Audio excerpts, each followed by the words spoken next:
Halo semuanya, jadi hari ini saya mau sharing tentang khotbah dari Pastor Berry tentang kerendahan hati. Nah, jadi setiap kita pasti punya goal gitu ya. Nah, tapi satu hal yang saya tangkap bahwa goal itu berbicara tentang apa sih? Ya mungkin pencapaian hidup kita, cita-cita kita, tujuan kita selama ini, selama kita hidup di bumi ini kita mau ngapain aja gitu.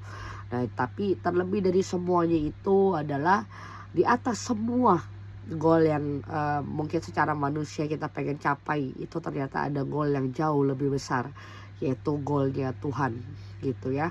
Tapi untuk mencapai goalnya Tuhan, kita perlu sesuatu supaya kita itu bisa mencapai apa yang Tuhan pengen gitu, apa yang membuat kita jadi tanda kutip mungkin bertumbuh di dalam Tuhan gitu ya.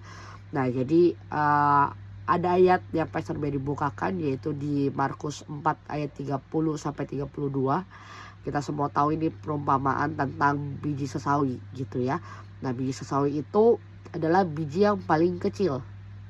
Nah, biji yang paling kecil, tapi bagaimana dia bisa jadi pohon yang besar adalah sebenarnya dia melalui proses yang namanya ditaburkan gitu. Nah, yang saya tangkap adalah ketika kita umpamakan kita ini adalah biji sesawi gitu ya.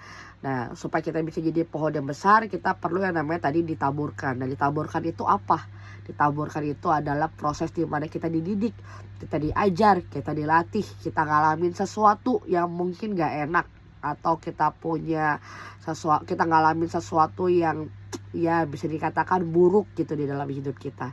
Nah, tapi ada satu hal yang membuat kita ini jadi gak punya kerendahan hati, atau tanda kutip kita jadi gak punya pertumbuhan di dalam Tuhan, adalah itu pengalaman buruk itu, atau yang bisa dibilang trauma itu sendiri gitu ya. Ketika kita mungkin ngalamin sesuatu yang gak enak, atau ketika kita dididik atau kita dilatih, kita ngalamin sesuatu yang kita ngerasain sesuatu yang gak enak gitu.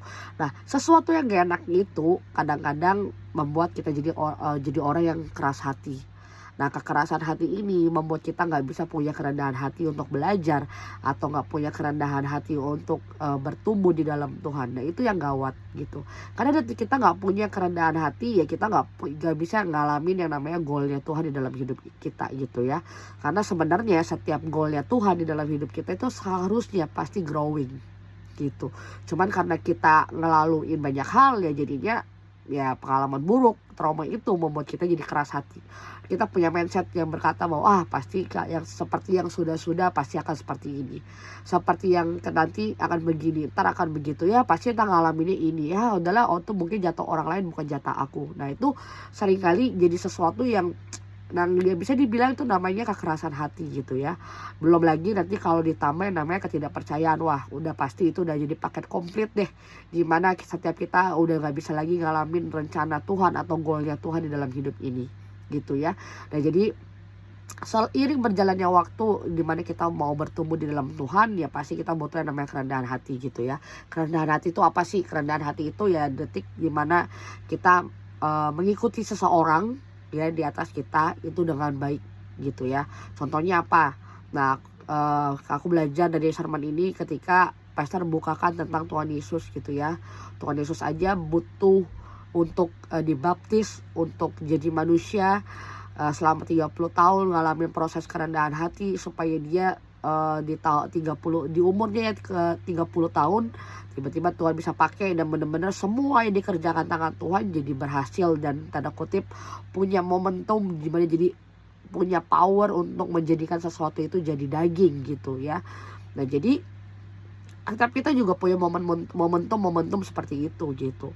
Mungkin kayak Daud, kayak Yusuf, mereka butuh belasan tahun gitu ya. Mungkin kayak misalnya ada juga contoh-contoh yang pastor bukakan kayak Saul.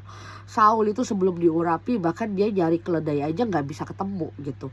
Tapi ketika sesudah diurapi, sesudah mungkin proses kerendahan hatinya lewat gitu ya, terus ya jadinya Samuel ngomong bahwa kerjakanlah apa yang didapat tanganmu, maka semuanya akan jadi berhasil gitu ya. Jadi ya aku mau bilang bahwa kerendahan hati ini adalah kunci di mana setiap kita ini tanda kutip mengalami yang namanya promosinya Tuhan atau peninggiannya Tuhan.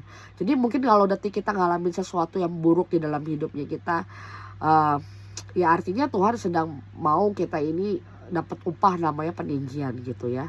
Nah, karena kerendahan hati ini yang bisa dibilang mungkin bukan jalan yang enak juga gitu ya, namanya kerendahan hati gitu ya. Sesuatu yang lama, semua yang pengalaman buruk itu yang mungkin kita pernah alamin itu bukan mau digantiin Tuhan sama yang baru. Nah, karena kita udah punya pengalaman yang buruk itu yang ujungnya jadi apa ya, mungkin jadi kekerasan hati dalam hidup kita, ya sebenarnya itu pun untuk kita ngubah mindset itu aja kita butuh yang namanya kerendahan hati dan mau belajar, mau percaya dan mau untuk ngerti bahwa sebenarnya aku ini punya goal di dalam hidup ini gitu ya. Semua yang aku alamin, semua yang aku apa ya, aku hadapi itu sebenarnya untuk proses peninggian aku suatu hari nanti. Nah, mungkin hari ini setiap kita jadi pendengar firman. Mungkin hari ini setiap kita belajar firman dari seseorang. Tapi suatu hari nanti setelah kita mengalami proses kerendahan hati itu, ya kita pasti akan jadi pembagi firmannya. Kita akan mulai bersaksi, kita akan mulai menginjil, kita akan mulai mengajar. Nah, itu adalah bagian kita suatu hari nanti. Gitu. Nah, tapi ujungnya adalah sebenarnya setiap kita ini harus melalui yang namanya kerendahan hati, supaya ketika nanti kita jadi besar, kita itu nggak jadi orang-orang yang apa ya, yang ya udah cuma jadi besar habis itu nggak ada efeknya, nggak ada buahnya bahkan ya, karena setiap pohon yang nggak berbuah ya ujungnya nggak bisa dinikmati orang juga gitu ya. Jadi ya saya berharap termasuk hidup saya juga pengen jadi orang yang rendah hati, supaya saya ini juga belajar untuk bisa tanda kutip satu hari nanti saya bisa memenuhi apa yang jadi goalnya Tuhan di dalam hidup saya gitu ya. Dari saya itu aja. Semoga sharing dan apa yang saya dapat dari khotbahnya Pastor Berry itu memberkati setiap teman-teman dan saudara-saudara semua. Oke, God bless you everyone.